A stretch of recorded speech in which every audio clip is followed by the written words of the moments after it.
If you want to participate, contact me at ordinarywomenpodcast@gmail.com. I'm sure you have great projects to brag about. You can also follow me and message me on Instagram at ordinarywomenpodcast, on Twitter at ordinarywomenpc, or on Facebook on the page Ordinary Women. Hi everyone, welcome to a new episode of Ordinary Women. I'm welcoming Cassandra today. Hi Cassandra, thank you so much for being here today. Hello Lucy, thank you so much for having me. It's fabulous to be able to be on this podcast. Yeah, I'm so excited that we are able to speak, even though we're basically on each other on the other side of the world. Yeah, I think we almost drill a line, and I would go to the center, and we would be there. Yeah, I know it's been incredible to be able to find time for us both to be able to do this. I'm so excited. Completely, thanks to the internet. Can you start by giving us a quick introduction of yourself, please? Absolutely. So, hello everyone. I'm Cassandra. I'm a 41-year-old woman who was born and lived in rural New Zealand for most of my life. I went to university in New Zealand. I have qualified as a chartered accountant in New Zealand, and at the glorious age of 25, I made the decision to move overseas to go on what Southern Hemisphere, I guess, young adults call our overseas experience. And London is where I called home for 16 years, until very recently when I made the courageous decision to pack up my husband, my 2 children and belongings and move us all to New Zealand. So that we could really spend time reconnecting with family and friends. So yeah, that is where we are now. Amazing. And can you tell us something unusual about yourself? Yeah, absolutely.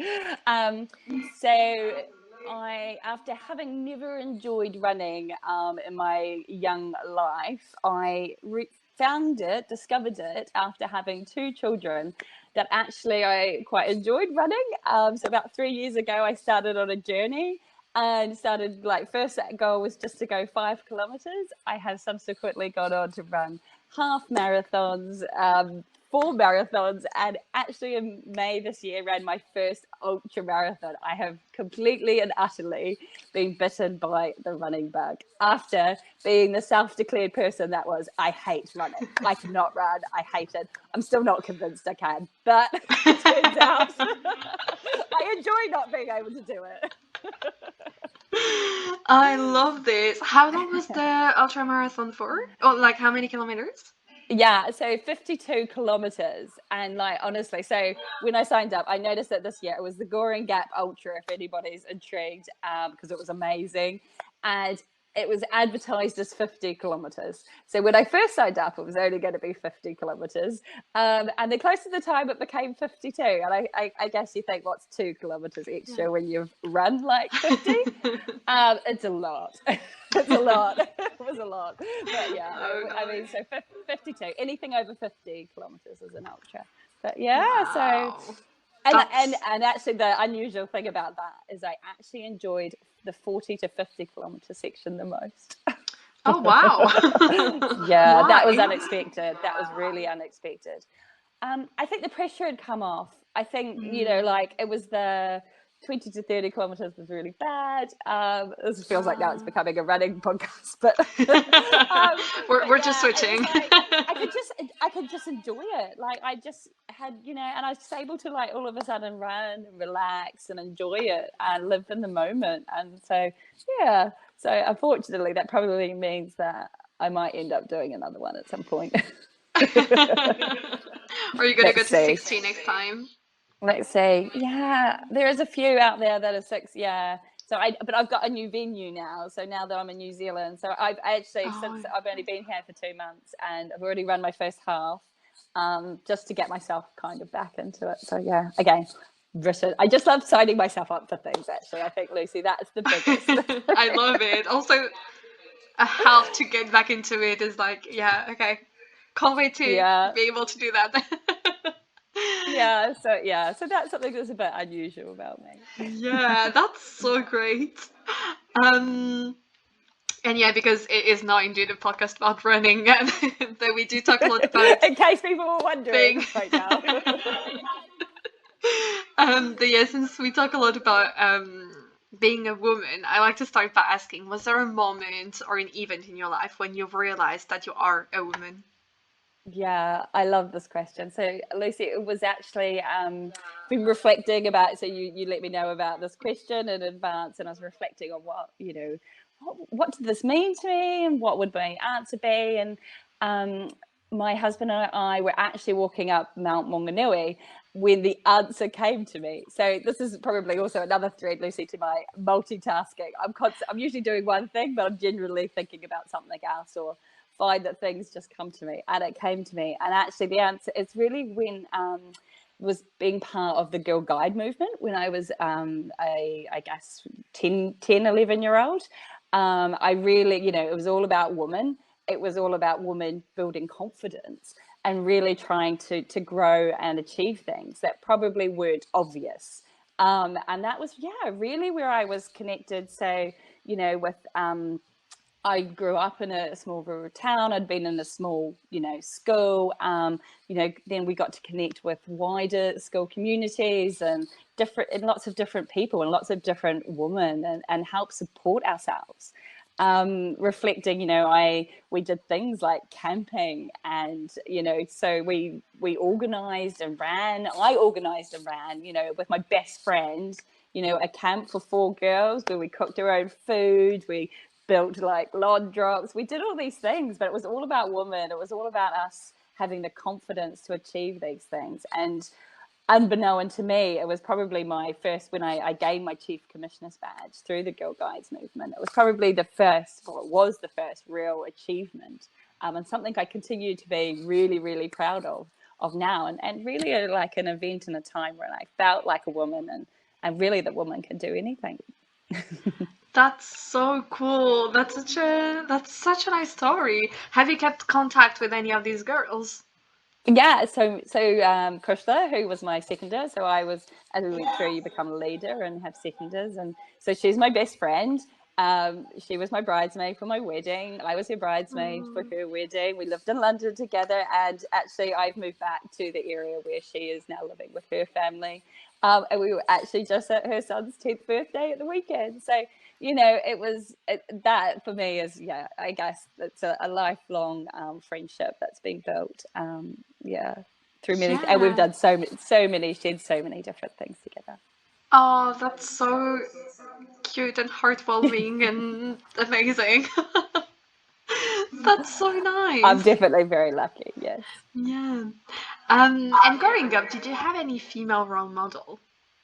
Yeah, absolutely. I think New Zealand is actually probably, lucky, but first coming back closer to home, like, my mother, absolutely 100% was always a strong role model figure in my life.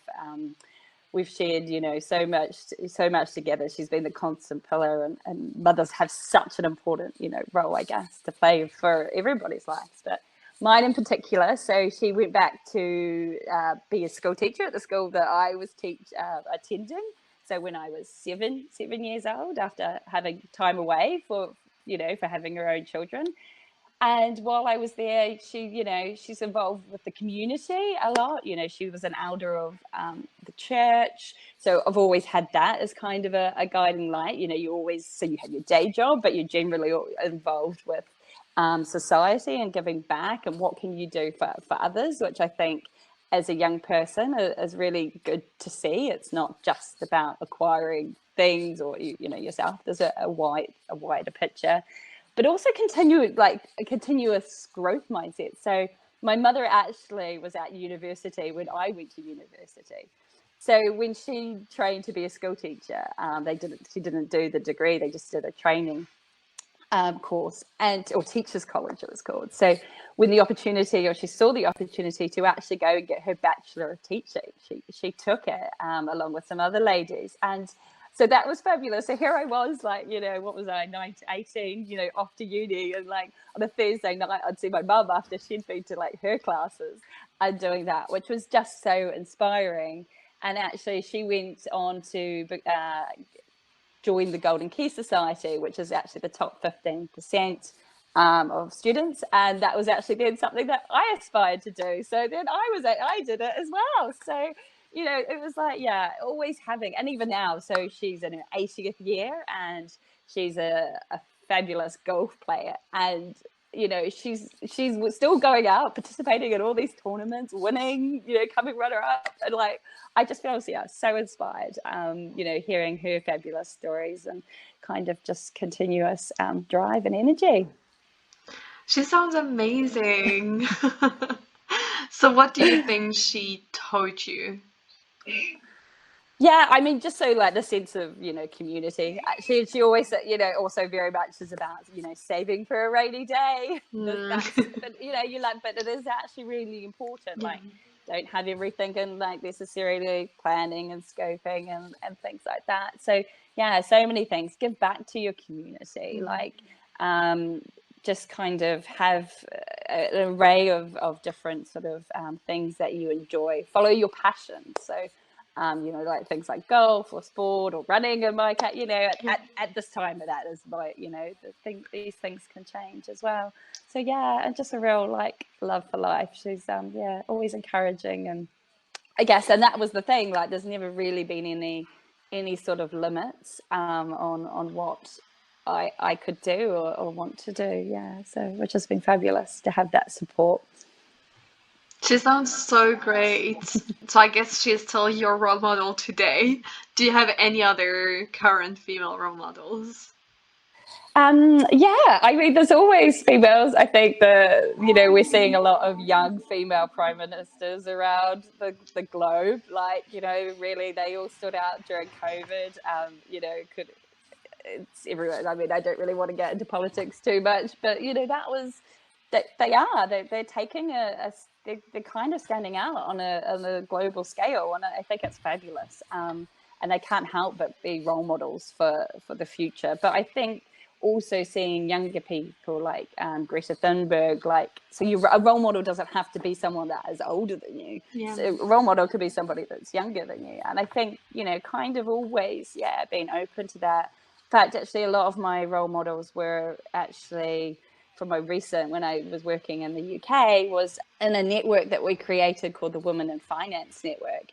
And, it was just so inspiring. We were about, again, this theme of building confidence and trying to encourage other women and I guess deliver and drive things. And there was a core group of us, Natalie, Anto, and Emma, and we all brought different things to the table, but they just had, I would just get so much energy. Like when I thought, no, I'm too busy to do this, or no, I can't do that, someone would be like, oh, how about, and you just kind of, and so I just feel surrounding yourself with people that are just natural role models is just really important and energizing. I feel very lucky. Yeah. Oh, that's so great. Yeah, all these people sound very great. Cool. And do you think that the lack of representation of women in society had an impact on you?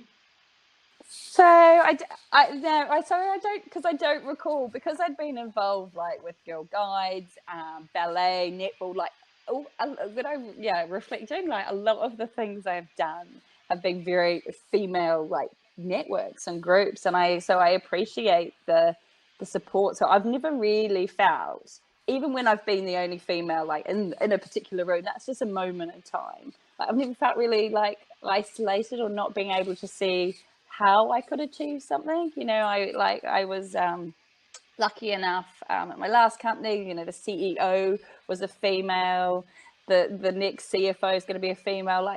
There's not really any visible kind of barriers or glass ceilings in that respect. So I guess it's it hasn't been something, but I do know working with mentoring myself, so doing mentoring for other people, it's different areas in society, especially can be, if you can't see somebody that represents or looks like you or is like you, it's potentially a bit harder to see how you can grow. And actually, I mean, so in my case, I've always been able to see somebody or at least aspire to be somebody as well. So that's the other side, I guess, as well. So if I haven't been able to see it, I've been determined to be it. That's great. I mean, yeah, good for you, as in, like, it's great that you had so much representation around you. Really great. I'd like to talk more about something that you did, a project, life achievement, that you're proud of and that you wanted to talk about. So can you tell us, yeah, a bit of what you want to talk about? Yeah, so I think it would be really good. Probably a couple of things, because I was like, oh, what is one? Like, I do think having being able to multitask is a superpower. So that was like one of the things. But also my I Am Remarkable facilitator journey. So that has been, I mean, incredible to be part of this initiative that was created by Google. And is global, so for people that are listening, have a look at I Am Remarkable, hashtag I Am Remarkable, but they're workshops, and yeah, I think those are probably the two things, because they really can set you up. So I Am Remarkable is something, actually, it goes back to their Woman in Finance group. And actually some other work I was doing at GSK for our Women's Leadership Initiative, so the employee resource group. And I came across some people that were trying to embed I Am Remarkable workshops across the GSK. And I was like, wow, this would be fabulous for my lean in circle. So I was like, right, I'm going to set this up. They were just starting. So, everywhere they love to do all these things. I was like, right, we're going to set this up. And whoa, the workshop was just incredible. I struggle with self-promotion. I have struggled with self-promotion. I'm the person that's in the room that like, oh, what have you, what's your best, most greatest professional achievement? And I'm like, nothing, don't know, haven't done anything. I'm very ordinary. I'm very like nothing. Because I haven't really practiced. I haven't really mastered the skill. And that's what the I Am Remarkable workshop is all about. So it's getting you to understand the situation. So, there's a lot of thought out, there's research that's presents the business case for why it's important, the facts, the figures, why companies should be doing this, and really trying to get, I guess, you to follow and learn to practice and trying to deliver on this. So once I participated in the workshop myself, I was like, I have to be part of this. This is something I have to be able to encourage others to participate in, and like, this should not be a secret. So I was like signed up to become a facilitator, and have absolutely thoroughly enjoyed every single workshop. I often have to like go like this, like put my cheeks up to my cheek, like smiling so much during the workshops, from like how remarkable people are. Like, honestly, my heart's always like, it's just, I just am always blown away. And, people quite often say, oh, well, it's just part of my day job, or it's just like this, and find reasons why they don't, or feel uncomfortable with talking about why they're remarkable. And I think now, that's why almost even like the podcast Ordinary Woman kind of goes, when I'm on my I Am Remarkable kind of cap and everything, it's like, no, but you're remarkable, you're not an ordinary woman. That's sort of, and that's basically how it is, getting people to kind of get, I guess, comfortable with self-promotion in the workplace. But actually, you can start at home. Like, you can start doing it everywhere, and sharing with so much about you. Yeah, this is so stupid, but have you ever played The Sims? It's a computer game, and you have these little characters, and you like make them go around. It was really, really popular in France, I think in the UK maybe, when I was growing up. And one thing that basically you make them do certain things and they gain points, blah, blah, blah. And to gain point of charism, they speak to yourself in the mirror. And this, like, really made me think of that, of like, starting from here and build a bit like The Sims. Because honestly, it is practicing. So even like, because it's like doing something once is always petrifying. It doesn't matter what it is. Like, but at least the best thing about doing something once is it's never your first time again. Like the next time you live, you'll have different ideas and different thoughts and different ways of doing it. And it's the same with like that's the biggest thing. You don't have to be perfect. Like I think we all try and like make it how we overthink it, and then it stops us from actually doing it. So nobody has the intention to try and come across like bragging or things like that, but until you find what sounds natural to you and how you feel, you might have to explore the different ways of telling people that you ran an ultra marathon, or you work 2 jobs, or there's so many things. Like it doesn't have to be like an ultra marathon. It might be many stories through people's challenges with depression and like mental health, and like those are things that are remarkable, like overcoming and kind of facing those sorts of things are really like strong attributes, and it should be something to be really proud of. And we probably aren't very good at sharing those things. I mean, I'm still not necessarily. I find it always challenging, but Yeah, could it always is list hard. what other people's like remarkable actions are. For how long have you been a facilitator? So I've been a facilitator now for over 2 years. I am blessed to be a gold tier facilitator, actually. So they have different red tiers. It's a fabulous group to be part of. But yeah, so I've been still, I think, quite active within the facilitator community. Actually, it was one of the things I did when I got to New Zealand. Was I was part of global their I guess I Am Remarkable Week that they hosted and ran a global kind of workshop and everything. So yeah, I just get, as I said, I get so much energy from it. It's such an important skill for people to try and learn. And actually it's less it's less frightening once you practice. It is something that is really quite good. Yeah. And how long was there between the moment you first thought, I want to be a facilitator too, and when you then first started to do the like training, etc., and then were a facilitator? Yeah, that is actually a quite good question. So I was like, right, I want to be a facilitator. So I signed up. So okay, I'm quite good at signing myself up for things. So like, I then tried to work out how I'm going to do it all. So I'd sign myself up to be a facilitator.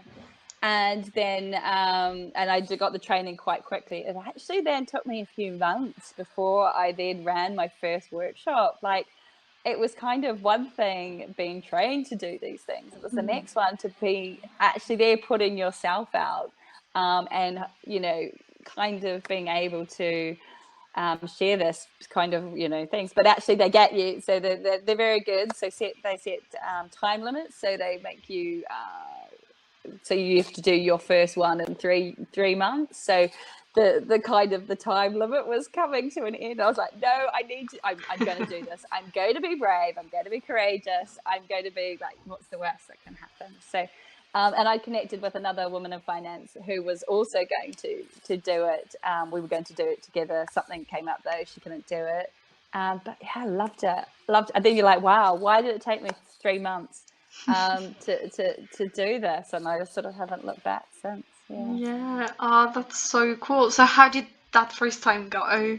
Tell us more. It was nerve-wracking for me because I've struggled with previously really struggled with introducing myself, like found talking about myself feels quite nerve-wracking, sort of, who am I, why am I here, that kind of like quite personal things, but really, now that I've done so many different workshops, it's part of the process, and I'm quite used to it. Although being on a career break at the moment, I find that a bizarre way, not being able to you say your name, your job title, you're like, it's sort of, actually, what do I feel that gap? I don't have that kind of safety net next now after my name, so it's kind a bit different. But again, you do get used to it. Yeah, so that's Yeah. That's so interesting. And you mentioned, so this woman with whom you were going to do that first workshop. Was there any other important figure that had an impact on you becoming a facilitator? I think just all the inspiring like ladies that are part of the group. So there's ladies that are the facilitators, and actually there was another.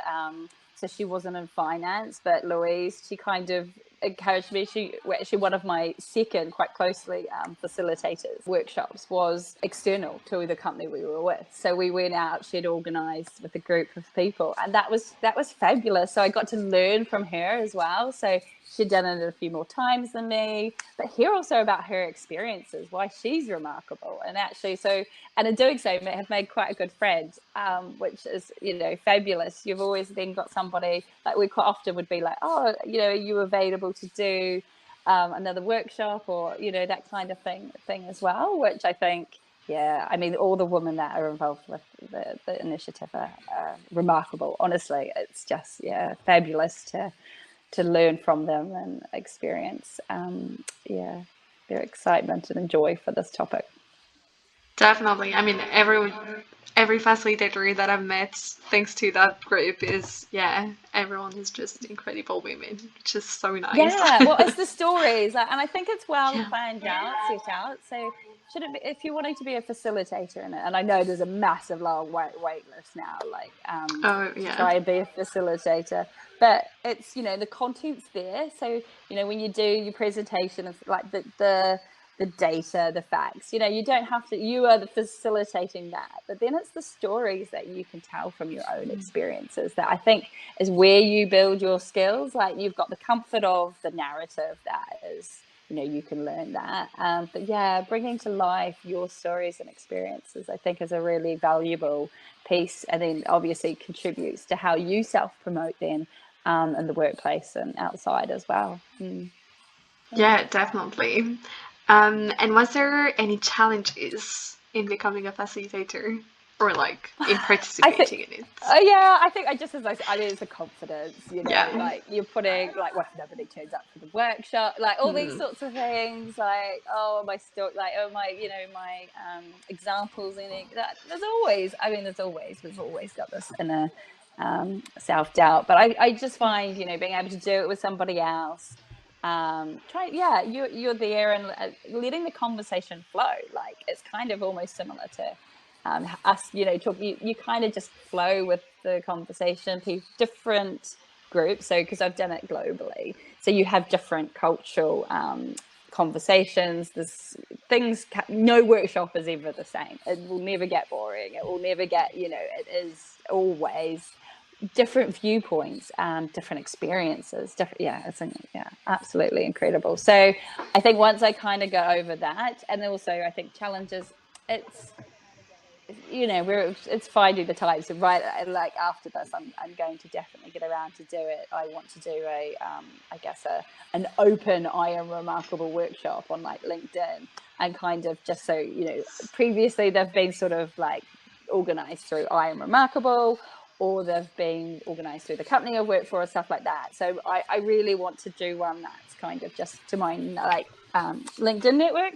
So, but again, it's like, kind of once I've committed and like, getting over the confidence thing, I'll be getting onto that. Yeah. But equally, yeah, as you were saying, it's such like a cool thing to do, and like that at the end. It's so funny that like you've done it, and so that you're able to do it, that people enjoy it, etc. It's quite funny that, and like it's like this for so many parts of your life, right? Having still that like being a bit scared of doing it again. It's always fascinating. Yeah, it is, but it's like, I mean, it's like giving a presentation, or you kind of need that little bit of nerves to really give it your best. I think, like, if you were just sort of, I guess ticking the boxes going along, you probably have like lost your passion and like enjoyment and stuff for it as well. So I always find having that little bit of like extra sort of nervousness or something like that is quite helpful if directed in the right way. Yeah, that's so true. And was there, on the contrary, anything that was easier than you thought would be? Yeah, getting people to sign up to come along. I was like, Mm-hmm. in a lot of respects, I was like quite surprised. That it was sort of we struggled. So we had like people were always interested and would come along to the virtual ones. So the ones that we hosted. I thought we tried to do a face-to-face one, and like it was just we never actually ended up doing it. That was at work. There was always various reasons, and maybe it's the topic. I think the comfort that people could possibly get from now being able to sit, like it's quite hard then going back to being a face-to-face. So that is also something else that I definitely want to do, is to do a face-to-face one at some point, but Yeah. we shall Yeah. see. I guess the workshop in itself, you have to be vulnerable, and then you get that kind of almost protection from being behind your screen. If at some point, you can always escape. Yeah. My internet broke. And, Yeah. oh. It's crackling up. Oh no, which in real life, harder. Exactly, but interesting. I don't know whether that's we very rarely have like lost people through technical difficulties Yeah. or other reasons through them, because they do say, like, it's a 90-minute workshop, so they're like, you have to commit to the full 90 minutes. It's really quite important. So so anyway, if I haven't kind of encouraged everybody to do it enough, I totally recommend finding a workshop, just even checking out their LinkedIn page, and finding out a bit more about what they're about. They are fabulous, and it's a fabulous initiative. Definitely. Yeah. And you mentioned earlier also multitasking, and I'm very interested in that as well. Yeah, I refer to it as like my superpower. I'm kind of like, Okay, I've got very my cool. superpower is what's your superpower? I'm like, it's multitasking. And it's about, like, I guess people are constantly like, oh, how do you do it all? It's like, oh, I don't know, I just keep everything like, spinning, moving around and stuff. But actually, I mean, that's kind of like selling myself a little bit short, I think. Like, there's generally a lot of things about planning and things like that involved. But I started like years ago. Like, my kind of first sort of avenue that was really multitasking was when I was at uni. I was looking for a job. A friend of mine was doing some data entry, and I thought that seemed pretty cool. So when a job came up at KPMG to do data entry, I was like, yeah, that would be fabulous, because I'm doing a Bachelor of Management Studies, kind of KPMG. That's all. Everything's kind of aligned here. I didn't get that job, but actually I got a better job as a junior financial accountant, which was even more amazing. I was like, yay! But that meant that I was studying full time and I was working full time. And all of a sudden, I'd gone from a full-time student who was looking for a weekend job to a full-time student that had a full-time week job. And so I guess my multitasking skills like actually really got like started then, because multitasking, it's really about finding the efficiencies and things that you do. So I didn't have time to do things that necessarily weren't aligned to uni or work or socializing. So don't get me wrong, I didn't spend all my time like not socializing or enjoying myself, because I definitely did. But all of a sudden things were moving together, because I was working and actually learning things on the job that I was then able to apply to my university. So actually it kind of made it easier. So even though I was on paper busier and more hours of my day accounted for, I actually, believe once I got into the flow of it and kind of committed, it actually made the whole uni working like life actually quite a lot easier. So that's kind of my beginning sort of multitasking, and really kind of just started from then. I think at my peak, I wrote a list. I was like, right, at my peak,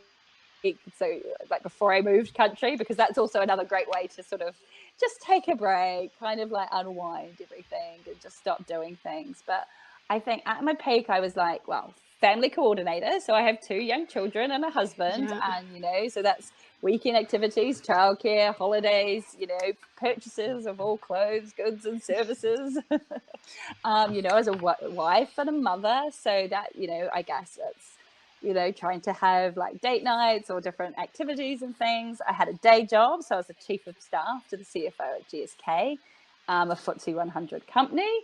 I was chief of staff to GSK's Women Leadership Initiative, which was the employee resource group. I was a co-leader of GSK's Women in Finance Network. And we focused like on lean and circles, I Am Remarkable, mentoring and all programs and all those sorts of things. I was training for my ultra marathon. I was also joined the task force for nature-related financial disclosures, and actually ended up leading one of their working groups, which was amazing opportunity. And on top of all that, I got 8 hours sleep every night. Well, not every night, but most nights.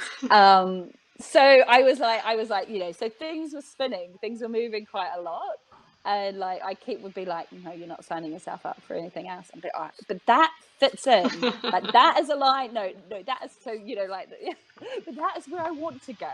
Right, let's keep doing this. And yeah, everything I did, I got energy from and enjoyment. And I think that's being able to to focus. So yeah, I do think it was it's been a lot harder now being at the moment in this career break and down the other side when I don't have as many things.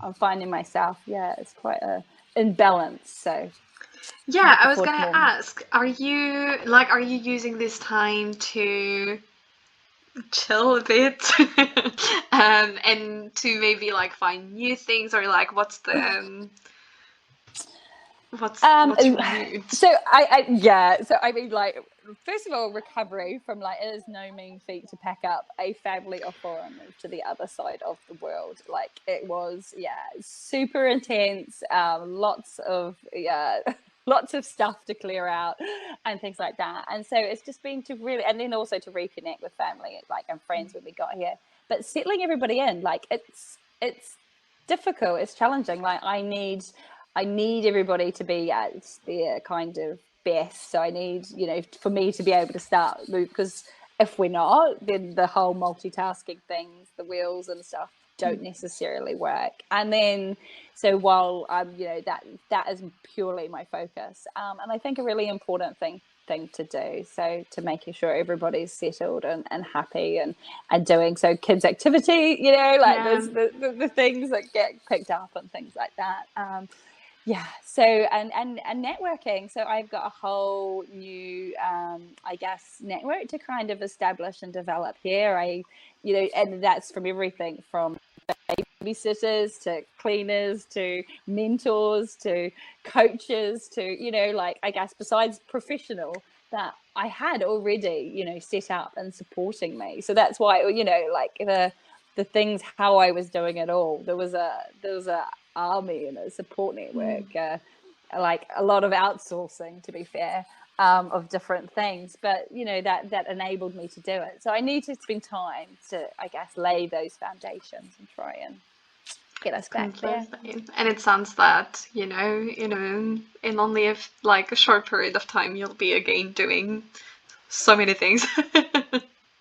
Yeah, well, and that was why I was like, right, I'll do this run, because I haven't had much time to do running or anything. I was like, right, no, okay, here I am, signing myself up. I saw your podcast. I was like, wow, yeah. I've never done it. I was like, I've never done a podcast. This would be an ordinary woman. This sounds perfect for me. I was like, right, I need to be part of this. And try something different and new. So.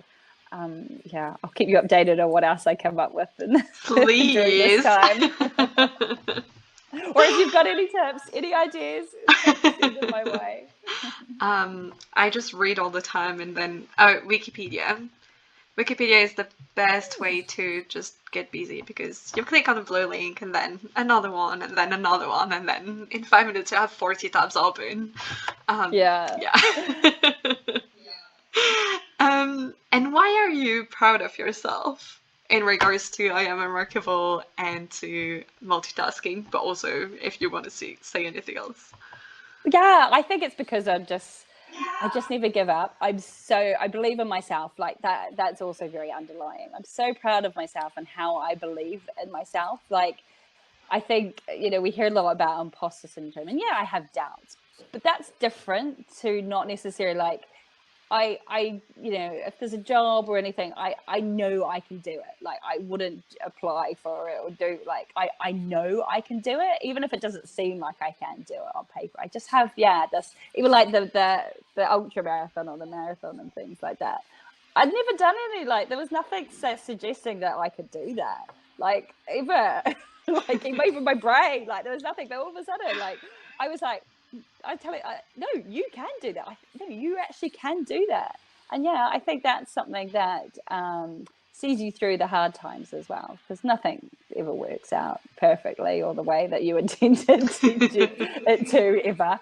But I think that's perseverance as well. So when things don't, it's kind of like, don't sweat the small stuff.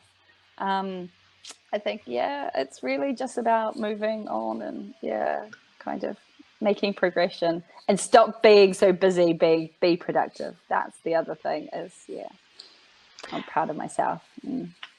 Nice. So many great reasons to be proud of and so wise words. I think we're going to conclude this episode on that. But just before we conclude, is there anything that we didn't talk about that you wanted to mention? No, just that you only have so many hours in a day. I think just use them wisely to be the change that you want to see in the world. Because as we keep hearing with like lots of ESG things, there's no planet B. We have to take care of, the one that we've got. There's no life B. We need to own our lives and things like that. So doing implementing or kind of your multitasking or taking an I Am Remarkable workshops are totally things that everybody can do to try and be a better person. Definitely. Thank you so much. Thank you for sharing this part of your story with us. It was so interesting. Thank you so much for being here. Thank you so much, Lucy, for having me. And thank you everyone so much for listening. If you've made it this far, I guess, stay bold, stay gold, everyone. It was fabulous. Thank you.